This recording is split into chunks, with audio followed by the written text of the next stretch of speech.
Hello friends, welcome to Jhansi kitchen ideas. ఈరోజు మన ఛానల్లో స్పెషల్ రెసిపీ వచ్చేసి స్వీట్ షాప్ స్టైల్ కార బూందీ. ఈ కార బూందీ పూసలా రావాలంటే నేను ఇప్పుడు చెప్పబోయే టిప్స్ని మీరు ఫాలో అయితే ఈ కార బూందీ పర్ఫెక్ట్గా స్వీట్ షాప్ స్టైల్ లాగా ముత్యాల్లాగా వస్తాయి. అలాగే మీరు వీటిని కేవలం 10 నిమిషాల్లోనే మీరు రెడీ చేసుకోవచ్చు. అయితే ఇంకేమాత్రం ఆలస్యం చేయకుండా ప్రాసెస్లోకి వెళ్ళిపోదాం. ప్రాసెస్ స్టార్ట్ చేసే ముందు మీరు కానీ మా ఛానల్కి ఫస్ట్ టైం వచ్చి ఉంటే please subscribe to my channel. అలాగే ఫేస్బుక్లో ఝాన్సీ కిచెన్ ఐడియాస్ అనే పేజీని ఫాలో అయ్యి లైక్ చేయండి. ముందుగా దీనికోసం ఒక మిక్సింగ్ బౌల్పై ఒక స్ట్రైనర్ని పెట్టి ఇందులోకి 2 కప్పులు శనగపిండిని వేసి జల్లించుకోవాలి. ఈ విధంగా జల్లించుకోవడం వల్ల పిండిలో ఏమైనా నలకల్లాంటివి ఉంటే సెపరేట్ అయిపోతాయి. అలాగే పిండి కూడా చాలా సాఫ్ట్గా ఉంటుంది. పిండి మొత్తం ఈ విధంగా జల్లించుకున్న తర్వాత ఇందులోకి 3 స్పూన్ల బియ్యం పిండి, 1/2 టీ స్పూన్ పసుపు, 1/2 టీ స్పూన్ ఉప్పు, చిటికెడు సోడాను వేసి ఒకసారి ఈ ఇంగ్రీడియంట్స్ అన్నీ బాగా కలిసేలా మిక్స్ చేసుకోవాలి. నెక్స్ట్ ఇప్పుడు ఇందులోకి కొద్దిగా వాటర్ని వేసుకుంటూ ఎటువంటి లంప్స్ అన్నవి లేకుండా స్పూన్తో కానీ విస్కర్తో కానీ బాగా కలుపుకోవాలి. పిండి కన్సిస్టెన్సీ మరీ పలుచగా కాకుండా చిక్కగా కాకుండా ఉండాలి. ఇక్కడ నేను తీసుకున్న 2 కప్పుల శనగపిండికి దాదాపుగా 1.25 కప్పులు వాటర్ దాకా సరిపోయాయి. పిండి కన్సిస్టెన్సీ మరీ పలుచగా కాకుండా ఈ విధంగా ఉండేలా చూసుకోవాలి. అప్పుడైతేనే మనకి బూందీ ముత్యాల్లాగా ఉంటాయి. ఇప్పుడు బూందీ వేసుకోవడానికి బూందీ గరిటెను కానీ లేదంటే ఇలాంటి చిల్లుల గరిటెను కానీ తీసుకోవచ్చు.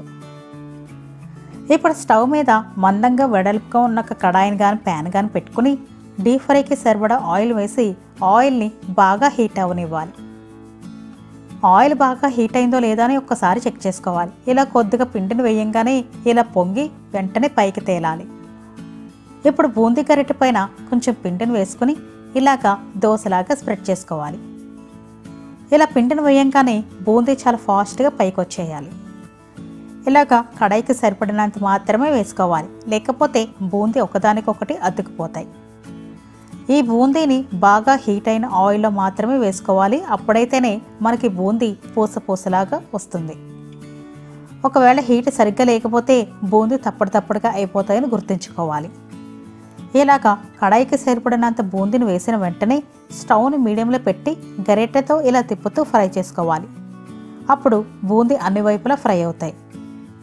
ఈ బూందీ కొంచెం లైట్ గోల్డెన్ కలర్లోకి చేంజ్ అయ్యి గలగల అని సౌండ్ వచ్చేంత వరకు ఫ్రై చేసుకోవాలి. ఇలా ఈ విధంగా ఫ్రై అయిన తర్వాత టిష్యూ ఉన్న ప్లేట్లోకి తీసుకుంటే ఎక్సెస్ ఆయిల్ ఏమైనా ఉంటే పీల్చేసుకుంటుంది. ఇలా ఒక బ్యాచ్ అయిన తర్వాత ఆయిల్ని ఒక 30 సెకండ్ల పాటు హై ఫ్లేమ్లో బాగా వేడవనివ్వాలి.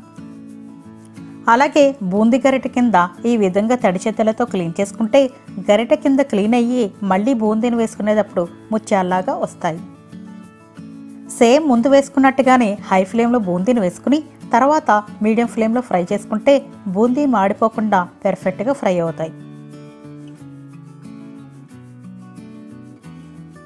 బూందీ మొత్తం వేసేసుకున్న తర్వాత 1/2 కప్పు పల్లీలను వేసుకుని గరిటెను ఈ విధంగా తిప్పుతూ పల్లీలను ఫ్రై చేసుకోవాలి. ఇలా గరిటెతో తిప్పుతూ పల్లీలను ఫ్రై చేసుకోవడం వలన పల్లీలు అన్ని వైపులా బాగా ఫ్రై అవుతాయి. ఈ విధంగా పల్లీలు మొత్తం కలర్ చేంజ్ అయ్యేంత వరకు ఫ్రై చేసుకుని తీసుకోవాలి. నెక్స్ట్ ఇప్పుడు ఇదే ఆయిల్లో దంచిన 6 వెల్లుల్లి రెబ్బలు కొద్దిగా ఫ్రై అవనిచ్చి తర్వాత 2 రెమ్మల కరివేపాకును వేసుకుని బాగా ఫ్రై అవనిచ్చి పక్కన పెట్టుకోవాలి. ఇప్పుడు ఇంకా బూందీని చూస్తే రౌండ్గా ముత్యాల్లాగా ఉండి క్రిస్పీగా పర్ఫెక్ట్గా కుదిరింది. ఇప్పుడు ఈ బూందీలో వేయించుకున్న పల్లీలు, ఫ్రై చేసి పెట్టుకున్న వెల్లుల్లి కరివేపాకు, 1 స్పూన్ ధనియాల పొడి, 1/2 స్పూన్ జీలకర్ర పొడి, 1 స్పూన్ కారం, 1/2 స్పూన్ సాల్ట్ని వేసి అన్ని ఇంగ్రీడియంట్స్ బూందీకి బాగా పట్టేలా బాగా మిక్స్ చేసుకోవాలి. మీరు కొంచెం స్పైసీనెస్ ఎక్కువగా తినేవారైతే కారం ఇంకొక 1/2 స్పూన్ దాకా ఎక్స్ట్రాగా వేసుకోండి. ఇక్కడ నేను చూపించిన మెజర్మెంట్స్ అన్నీ మీడియం స్పైసీనెస్ తినేవారికి అయితే కరెక్ట్గా సరిపోతుంది. జనరల్గా స్వీట్ షాప్స్లో దొరికే బూందీకి అయితే ఇప్పుడు నేను చూపించిన మసాలాలని ఎక్కువగా యూజ్ చేస్తారు. మీరు కావాలంటే ఇంకా ఇందులో చాట్ మసాలాను కూడా యాడ్ చేసుకోవచ్చు.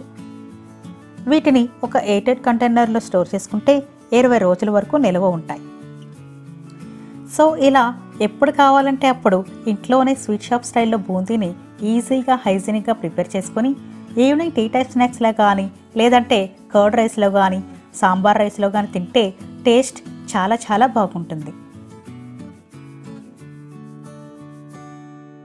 సో ఫ్రెండ్స్, ఈ వీడియో మీకు నచ్చింది అని అనుకుంటున్నాను. ఇలాంటి టేస్టీ మరియు ఇంట్రెస్టింగ్ రెసిపీస్ కోసం మా ఛానల్కి సబ్స్క్రైబ్ చేసుకోండి. అలాగే పక్కనే ఉన్న బెల్ సింబల్ని క్లిక్ చేస్తే మేము వీడియో అప్లోడ్ చేసిన వెంటనే మీకు నోటిఫికేషన్ వస్తుంది. Thank you for watching my video.